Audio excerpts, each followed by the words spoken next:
professeur Raymond Ardaillou, secrétaire perpétuel de l'Académie nationale de médecine. Quelques mots pour nous dire où nous trouvons. Je suis très heureux de vous accueillir ici. Quelques mots d'abord sur l'Académie de médecine, parce que probablement certains d'entre vous y viennent pour la première fois, dont l'Académie de médecine a succédé à une société royale de médecine sous l'Ancien Régime, qui a été supprimée lors de la Révolution, car considérée à l'époque comme une corporation. Et vous savez que la loi Le Chapelier avait supprimé les corporations. Et puis, en 1820, ce fut, disons, un titre à mettre à l'actif de Louis XVIII. Il a pris conscience pour la première fois que la santé publique est un problème de gouvernement. C'est-à-dire que, alors, quand il y avait des épidémies au XVIIe siècle, la réponse était « vous êtes punis parce que vous avez péché, donc priez Dieu, les saints et la Vierge Marie qu'elle arrête l'épidémie ». Et vous savez qu'à Paris, Sainte Geneviève est la patronne de Paris, et chaque fois qu'il y a une épidémie à Paris, les reliques de Sainte Geneviève étaient promenées dans toute la ville avec des autels au coin de rue, et la population l'a prié de faire en sorte que l'épidémie s'arrête. Alors Louis XVIII, bien que catholique, a pensé qu'il y avait autre chose que l'appel au ciel pour arrêter les épidémies, mais qu'il fallait baser la médecine sur la science et que les pouvoirs publics avaient besoin de conseillers techniques. Il a donc créé une académie de médecine en 1820, qui a été faite de gens qui avaient travaillé avec l'empereur, bien entendu, dont le baron Dominique Larrey, qui avait été le grand chirurgien, dont vous avez vu la statue dans le hall quand vous êtes rentré, je ne sais pas si vous l'avez remarqué. Et l'Académie de médecine, dès le départ, a eu deux préoccupations qui rejoignent les vôtres. Premièrement, la médecine doit reposer sur des bases scientifiques. À l'époque, il y avait deux grands problèmes de santé publique, la variole, que l'on pouvait prévenir par la vaccination antivariolique qui datait du siècle précédent, et les épidémies de choléra.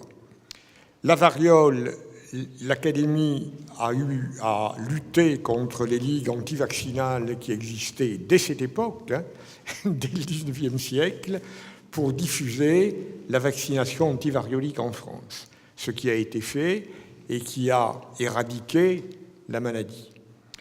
Le choléra, à l'époque, il n'y avait pas d'antibiotiques, le vibrion cholérique n'était pas connu, donc l'Académie a dit deux choses. Premièrement, que la maladie devait être transmise par l'eau, ce qui est vrai, et deuxièmement, que les malades mouraient de déshydratation, donc il fallait les faire boire. Donc tout ça, ça paraît logique et basé sur les constatations de l'époque. Elle n'est pas allée plus loin. Et là aussi, il a eu à lutter contre les premiers homéopathes qui voulaient traiter le choléra par des dilutions de différentes substances qui n'avaient bien entendu aucune activité sur cette maladie.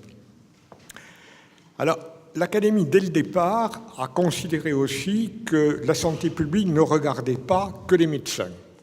Dès le début, dès sa création, il y a eu des pharmaciens, il y a eu des vétérinaires et il y a eu des membres libres qui n'étaient ni médecins, ni vétérinaires, ni pharmaciens, mais qui s'intéressaient à la médecine et qui avaient une activité ayant des conséquences médicales. Le plus célèbre, c'est Pasteur, bien entendu, qui n'était pas médecin, qui était chimiste et qui a joué le rôle majeur que vous connaissez dans la lutte contre les maladies infectieuses. Mais il y a eu d'autres non-médecins, moins célèbres que lui, ou aussi célèbres. Madame Curie, par exemple, qui était physicienne, mais qui a lancé les premiers usages des isotopes radioactifs en médecine. C'est surtout son gendre, Joliot, qui a commencé à traiter le cancer de la thyroïde par l'iode radioactif.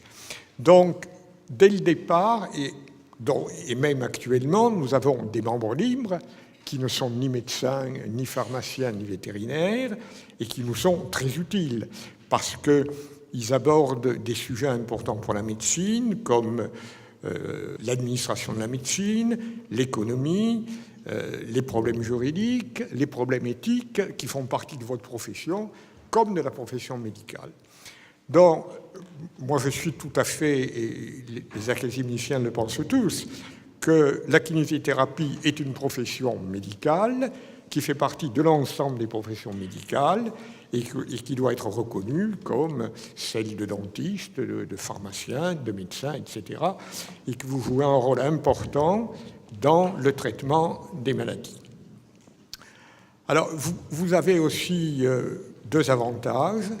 Vous êtes très polyvalent, puisque vous intervenez pratiquement dans toutes les maladies chroniques, que ce soit la rééducation après un infarctus du myocarde, après un accident vasculaire cérébral, bien entendu en rhumatologie et traumatologie, dans le traitement de l'asthme chronique, enfin vous connaissez mieux que moi, donc vous êtes polyvalent, ce qui fait que vous devez avoir des bases scientifiques importantes de physiologie. Et vous avez invité un professeur de physiologie à venir parler devant vous aujourd'hui, et il va certainement insister sur ce point-là. La physiologie doit être à la base des connaissances scientifiques des physiothérapeutes. Deuxièmement, le fait que vous traitiez des malades atteints de maladies chroniques fait que vous voyez ces malades souvent, que vous les voyez durant un temps long, et que vous avez le temps de les inciter à ce qu'on appelle la médecine participative. Vous savez, il y a l'ancien directeur de NIH aux États-Unis, Elias Zerhouni, avait dit que le traitement des maladies chroniques reposait sur les 4 P. Les 4 P, c'était la prévention, la personnalisation, la préemption, je n'ai pas le temps de vous expliquer ce qu'il entendait par là, et la participation. La participation, c'est-à-dire que le malade doit participer lui-même activement au traitement de sa maladie. Il doit en connaître le mécanisme et il doit savoir ce qu'il faut faire pour adapter son mode de vie à lutter contre sa maladie et à vivre le mieux possible avec elle quand c'est une maladie chronique. Et les kinésithérapeutes qui le voient fréquemment sont certainement les mieux placés pour lui apprendre les causes de sa maladie et l'inciter à participer activement dans la lutte contre cette maladie. Donc, je suis très heureux de vous accueillir ici. Si nous avions eu le temps, mais aujourd'hui votre journée est pleine, il aurait été intéressant que vous visitiez l'Académie par petits groupes, parce qu'il y a beaucoup de choses intéressantes à voir. En particulier, nous avons une très belle bibliothèque, puis à côté de son rôle de conseiller des pouvoirs publics, l'Académie a un rôle patrimonial, c'est-à-dire qu'elle conserve des éléments de l'histoire de la médecine. Et la bibliothèque ici, par exemple, contient plusieurs centaines d'incunables, c'est-à-dire de livres médicaux du XVIe siècle. Alors, bien entendu, ces livres sont numérisés, on ne les met pas à la disposition des lecteurs facilement, mais bon, lors des expositions, ils peuvent être vus. Et le livre qui vous intéresserait le plus, c'est le fameux livre de Vézal, De Humani Fabrice Corporis, de la constitution du corps humain, que Vézal a écrit dans le XVIe siècle, où c'est le premier grand anatomiste qui a vraiment décrit la totalité de l'anatomie humaine.